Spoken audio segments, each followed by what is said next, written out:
Alright everyone, welcome back again to some more Umineko. So, in the previous part, we finally had the servants surrender their master keys to Rosa in an attempt to placate her as well as showcase that they're still trustworthy in some sense, even though Rosa herself doesn't trust them.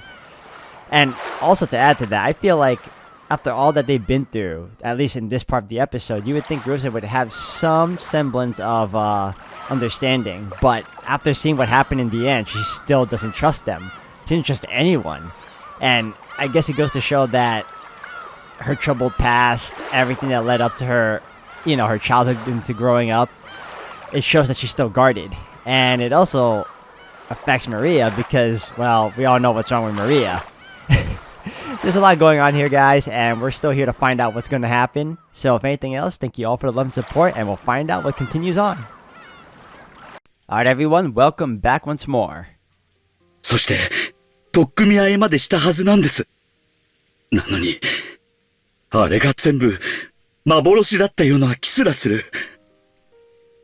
なるほどね。あのローザおばさんに詳しく話せないわけだ。今の話を本当にしてたら、もっと面倒なトラブルになっていただろうね。なるほど。源氏さんが随分冷静な対応をしていたのが分かりました。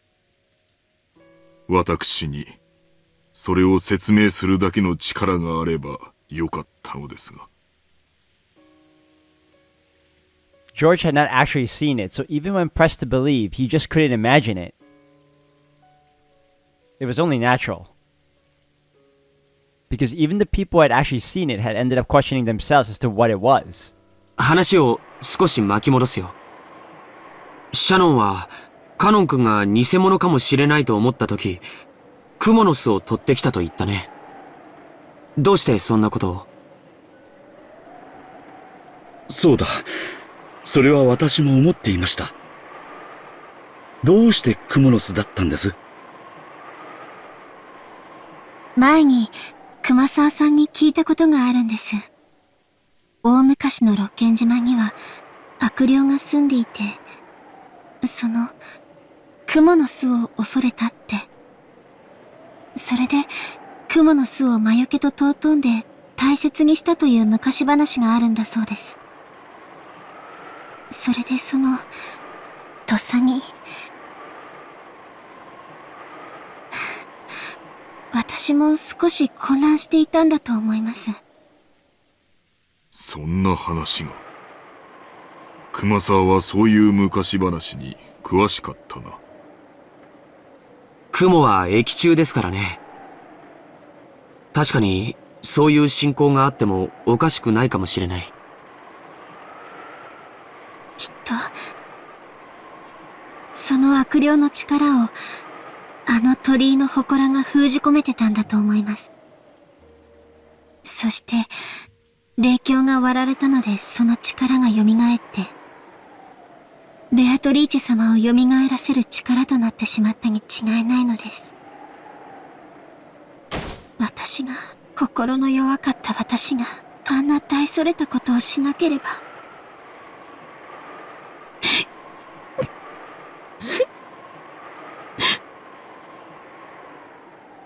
シャノン。その話はもうしなくても大丈夫だよ。僕は君を責めたりなんかしない。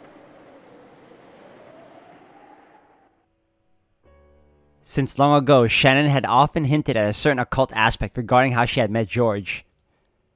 While he did lend an ear to her tales, George had always thought that this was a typical of a girl associating love with fate, chance, and miracles.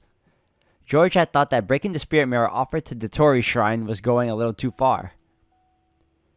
But he had forgiven her, laughing it off as just a little prank she had done because she had seriously desired a relationship with him. Just breaking a mirror in some musty shrine wouldn't change the fate of our meeting. And that would never cause any curse. I remember cheering her up, saying it was only a musty mirror covered in dust. ベアトリーチェ様という、霊のような存在がいる。という話は、この島に勤めるようになってから、たくさんの同僚に聞かされました。最初は、バカバカしいと思っていましたが、それを批判すると、なんだか不謹慎そうな空気があったもので、私も表向きは信じているように振る舞っていきました。しかし、まさか本当に。いたんです。ベアトリーチェ様はずっと、このお屋敷におられたんです。でも、ベアトリーチェ様は力を失っておられて、私たちの前に姿を現すことができなかったんです。ずっと、いた。私たちが見えなかっただけなんです。源氏さんの意見を聞きたいです。私には何も意見はありません。一つだけ申し上げたいのは、私たちはあの時、ここに5人いた。そして、カノンが勝手口から帰ってきたと思った。そして、使用人室に運び、何かが起こって、南條先生と熊沢が帰らぬ人となってしまった。それだけです。私たちは見たものをすでに全て説明しました。それを、見ていないジョージ様に信じろというのは、とても無理な話だと理解しています。信じられるわけがない。あれは間違いなくカノンさんだと思った。でも、あいつがベッドから起き上がって、そう、こんな風にしながら、胸の傷をまさぐり始めたとき、こいつはカノンさんじゃない、誰か別の存在なんだと直感しました。ジョージ様にはわからないでしょう。よく知っていると思っていた人物が、実は別人であることをさらけ出した瞬間の恐ろしさというものは、説明できない。とても説明できるわけがない。わかるよ。郷田さんが、それほどまでにショックを受けるどんな恐ろしいことがあったのか、僕は察するよ。ありがとうございます。ジョージ様。And they were all silent again. No matter how many times she was consoled, Shannon kept on crying, weeping that listening to the witch's sweet whispers and breaking the spirit mirror on that day had been where this had all gone wrong. 君に囁いたという魔女は、その鏡があると力を失うんだね。少し説明してくれた気がしますが、よく覚えていません。あの鏡があると力が出せないというようなことを言っていたと思います。君が割ったというその鏡はどうしたの？覚えていません。多分、割ったまま立ち去りましたから、そのままそこに残ってたでしょう。ということは、岩礁が雷で撃たれて消えたとかいう時に海の底か。まあ、拾って接着剤で貼り付けたところで、ご利益は戻らないだろうけどね。私は、本当に、なんてことを。ごめん。失言したよ。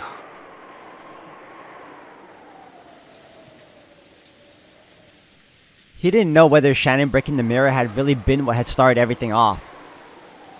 The servants didn't go so far as to blame Shannon, but it seemed that they believed that it had been the trigger. But even now, there was no way George could believe that much. Even if he was told a story about witches and evil spirits, it just sounded like fake to him. Even so, he listened seriously to Shannon's story, trying to find a hint that might relieve at least a little of the pain in her heart. そういえば、その鳥居にあったものとは違うでしょうが、奥様がお守りとして霊鏡をお持ちになっていると聞いたことがあります。夏日おばさんが？はい。おじい様の形見分けか何かでもらったものだそうで、とても強い魔除けの力を持つ由緒正しい霊鏡だとかなんとか。同じ話は私も聞いたことがある。鏡は良くないものを反射して弾き返す力があるのだとか。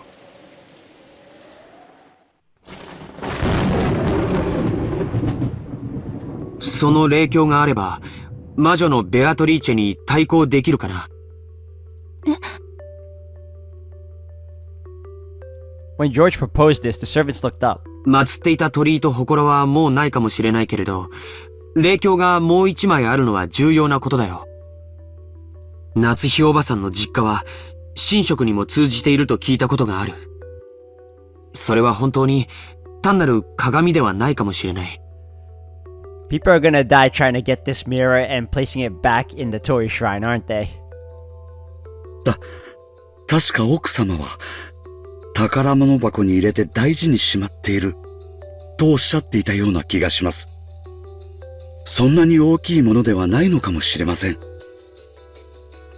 大きさの問題ではなかったと思います。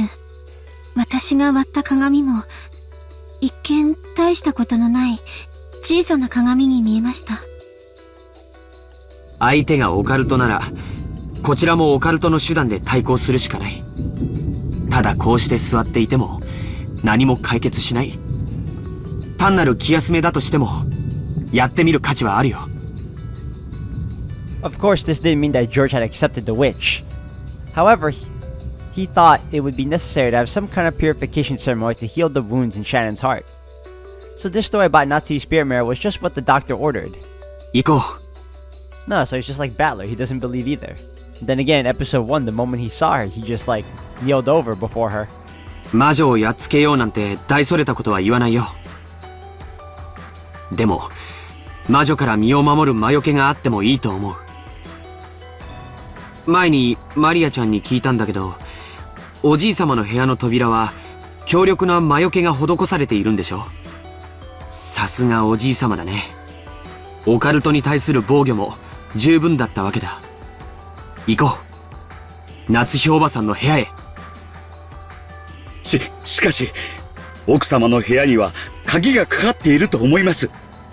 マスターキーはローザ様にお返ししてしまいましたし、キーボックスのある使用人室も施錠されてしまいましたし。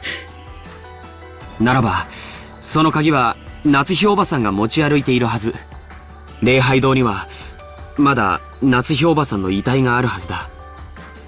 警察が来る前に勝手にいじってしまうのは悪いことだけれど、それについてはちゃんと説明しよう。しかし、礼拝堂の入り口も鍵がかけられております。ゴーダさんの腕力じゃガラス一枚割れないのかい？その辺の石で叩き割ればいい。大切な礼拝堂の窓を破ってしまっても、よろしいのでしょうか。おじい様に怒られるときは僕が責任を持つよ。僕はもともと今日後宮家の全員と戦うつもりでいた。君との婚約を許してもらうためにね。だから元よりその覚悟はある。ガラスを割ろう。そして夏日おばさんの遺体から鍵を借りよう。It seemed that Georges claimed that he would take responsibility and had given the servants a great amount of courage. Shannon and Goda glanced at each other and then looked at George's face again. オカルトに詳しいおじい様だもの。夏日おばさんの霊鏡の力だってきっと理解してくれる。大丈夫。怒られたりなんかしない。奥様の鏡で本当にベアトリーチェ様をもう一度封じることができるでしょうか。わからない。でも試す価値はあると思う。なら行こう。表はどんどん暗くなっちゃうよ。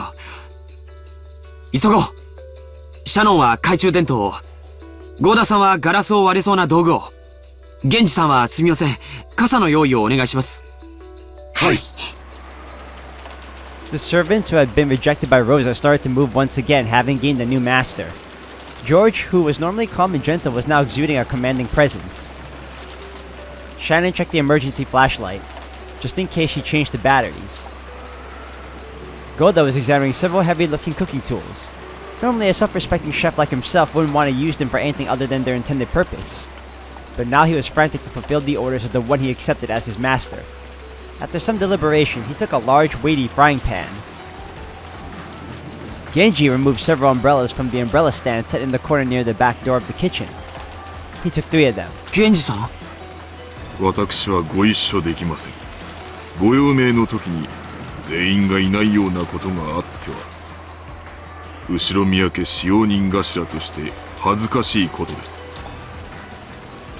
そんな源氏さん、今のこの屋敷で一人でいることがどれだけ危険か、あなたもわかるでしょう。私はいけぬ。親方様からいつお呼び出しがあってもいいように、私はここにいなくてはならない。源氏様。言ってジョージ様にお仕えするように、くれぐれも粗相のないように。ゴーダ、手本となるようよろしく頼む。はい、お任せください。必ずやお役目を果たします。本当にいいんですね、源氏さん。はい、私はもうこの年です。You know, I just thought about it. If Kanon or the fake version of him came through the back door, what's to say there aren't any other quote-unquote entities out there waiting to pounce on them, you know? 今日までの人生は全て親方様に受けたご恩をお返しするための日々でした。このような老いぼれがどうなろうと、全てはルーレットの主で、私はどのような結果が出るのかをここに座って見届けたいと思います。 As Genji said that, he sat down, as though saying that he didn't intend to discuss this anymore. His gaze fell to the chessboard that he had played on with Nanjo. When George saw this, he decided to leave Genji there. 行こう、みんな。今は少し風もおとなしいみたいだ。George took an umbrella and dashed out into the hallway, and Shannon and Goda chased after him, each holding a tool.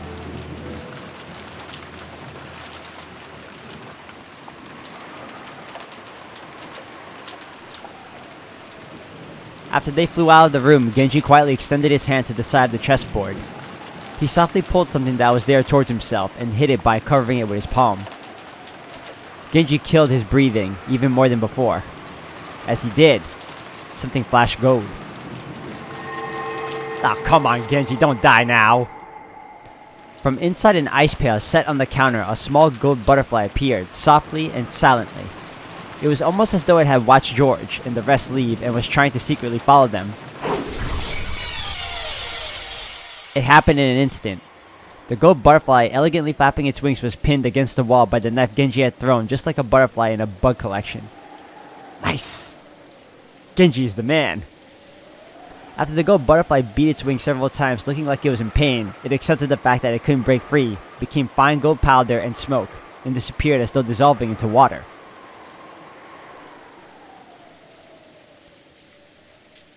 Genji the ninja. Genji's gaze was still lowered at the chessboard as though nothing had happened. Maybe he would think up a brilliant move very soon. But no matter what move he made, his opponent would not be able to respond for all eternity. Even though he knew that, Genji searched for a brilliant move. It must have been the perfect way to kill time during that short period before some fate would be given to him. He didn't know what result the roulette would bring about, but that decision would be made very soon. No one could interfere with the tumbling roulette ball.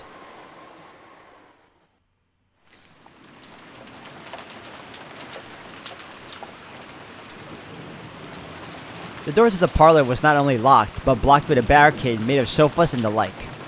So Auntie Rosa seemed to suspect that if a suspicious person appeared, it would be by breaking the window.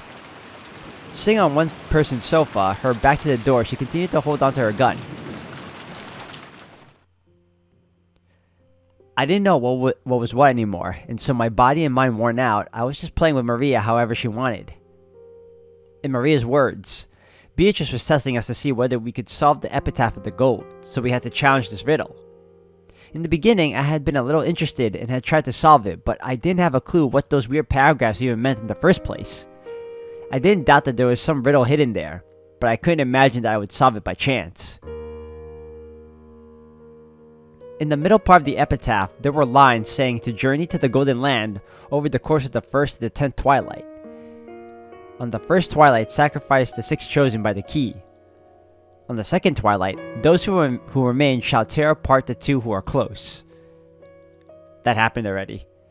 It was obvious that this hinted at the first 6 murders that had already occurred in the chapel and Jessica and Kano-kun's murders. If this was being followed, we would have to be prepared for yet 5 more people to be killed. On the 4th twilight, gouge the head and kill. On the 5th, gouge the chest and kill. On the 6th, gouge the stomach. On the 7th, gouge the knee. On the 8th, the leg. The bodies of Dr. Nanjo and Kumasawa Bachan hadn't been found. However, if we reasonably assume that they were the sacrifices of the 4th and 5th twilights, they would surely be found in a pitiful state with their head and chest gouged. In which case, could we expect that 3 more would be gouged in the stomach, knee, and leg and be killed? Does that mean Goda, Shannon, and George? Who would that be? I looked around the room noticing that there were 3 people here, but how should I say it? My emotions seemed paralyzed. Strangely, I didn't find it terrifying. Maria noticed me with my upper body entrusted to the sofa, gazing lazily up at the ceiling. Apparently, she felt I was slacking off in my riddle solving. She got mad at me and told me I wasn't being serious enough. なあ、マリア。ベアトリーチェは確か、これを解いたらどうするって言ってたんだっけ? I was sure that the witch had written in her letter that she would give up on collecting the interest or something abstract like that. I was optimistically taking that to mean that she would give up on killing the whole family. But was it really written with that meaning? I didn't really feel that solving this riddle would actually save us. I thought that even if we did solve it, that would be doing just what the culprit wanted us to do and it would all be a wasted effort. そんなことはない。この碑文が解けたら、ベアとの儀式はおしまいになる。だからもうそれ以上、誰も死ななくなる。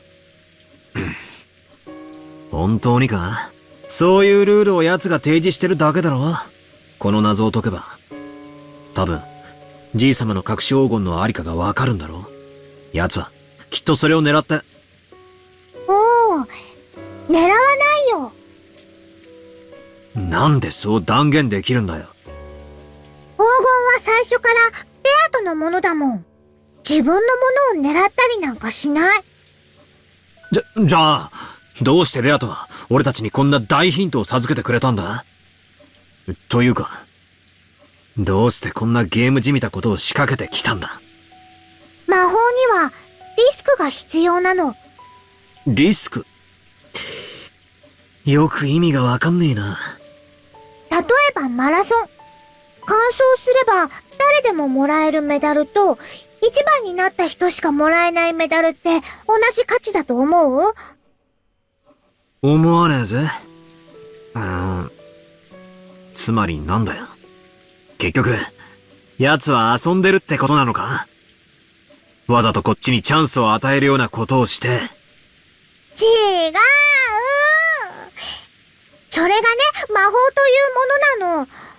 どんな大きな魔法にも絶対にリスクや弱点があるの。ないといけないの。魔法って言われるとピンとこねえが、ギャンブルだって考えれば少しは理解できるな。でかく失う覚悟がなきゃ、でかくは勝てない。そして、勝ち目の薄いギャンブルであればあるほど、配当はでかくなる。その通りだよ。だからベアトは儀式のリスクをちゃんとみんなに説明したの。だから、この謎を解けばちゃんと儀式は中断される。だって、それを約束違反したらリスクにならない。これを解けば、奴は本当に約束を守るのか？花は枯れるのに、どうして美しいの？造花は見分けがつかないほど精巧でも、どうして美しくないの？人間は死を賭すから奇跡が起こせる。不死の人間がいたとして、その人物に何の奇跡も起こせる道理はない。私たちも人生も魔女も儀式も。私たちはリスクを負わなければ何も成し遂げられないの。謎が解けたらどうするんだ？ピンポーンって鳴らして挙手して、回答を魔女に伝えて答え合わせをするのか？ああ、それは知らない。でも、解けばきっと、自動的に儀式は終わる。マリアは詳しいな。そいつはみんな、ベアトリーチェに習ったのか？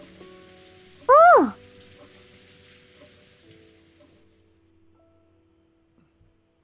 So, if you don't bear a risk, nothing can be gained. Excuse me, guys.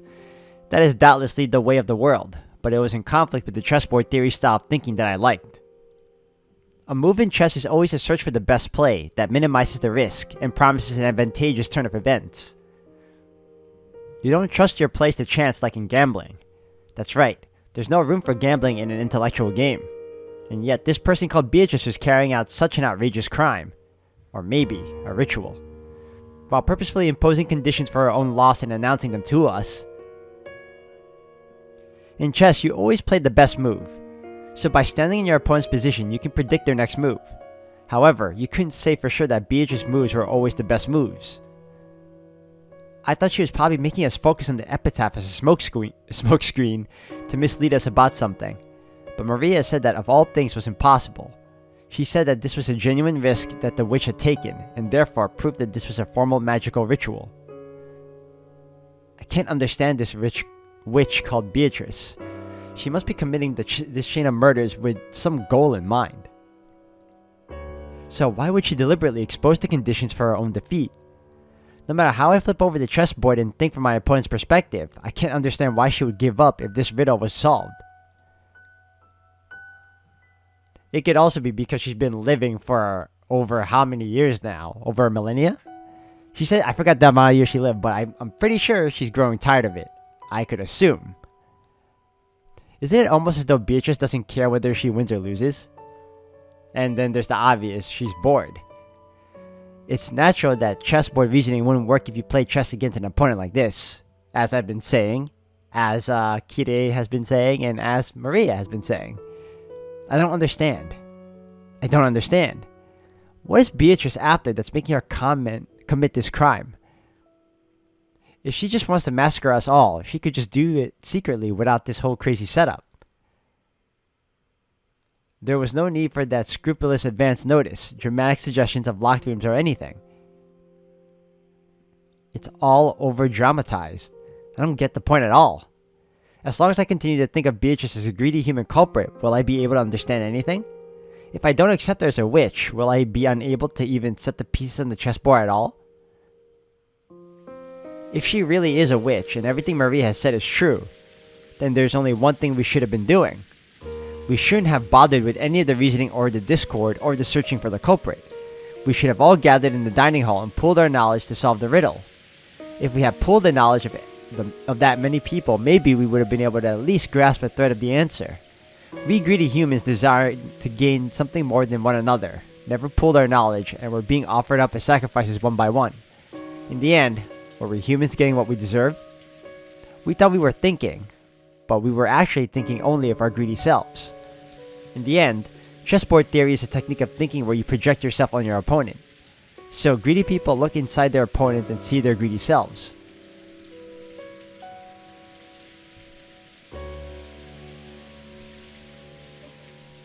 I looked vaguely at Auntie Rosa. She was probably tired from being under all this tension the whole time. She wasn't sleeping, but she was continually staring vaguely at some point off in space. Auntie Rosa had proclaimed that she couldn't trust anyone who had not been killed. Auntie Rosa's chessboard thinking saw herself inside her opponent. In other words, Auntie Rosa might be an isolated woman, unable to trust anyone and unable to let her guard down. Long ago, I think I heard a bit about it from my dad. Auntie Rosa had originally been a very obedient child, but because her age was so far separated from her other siblings, and because her confrontational siblings had often made conflicting demands of her, she had been going through psychological hardship ever since she was young.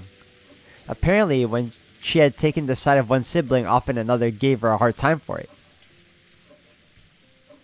Certainly, Auntie Rosa had said many things today that could be taken as abusive language. But those were words that had been engraved into her vocabulary because they had been showered upon her as well. The many abusive words that she had spoken were also the same abuse that Auntie Rosa had been showered with in the past. Now that I think about it, I have a feeling that her style of speech today has an occasional trace of Uncle Kraus and Auntie Ava in it. I just assumed the similarity came from being siblings, but maybe that wasn't the case. For the first time, I was able to sympathize from my heart with Auntie Rosa, who I had come to think of as being only gentle. Then, what about Maria? Alright everyone, I'm going to end the video here for today. Thank you all for watching. When we come back, we're going to continue on with this chapter. I feel like we're getting somewhere now that George and everyone else, or George and the servants, are finally taking action. So we're going to see how that plays out, and we'll see if they continue on the path of the next half of the epitaph. So if anything else, until the next one.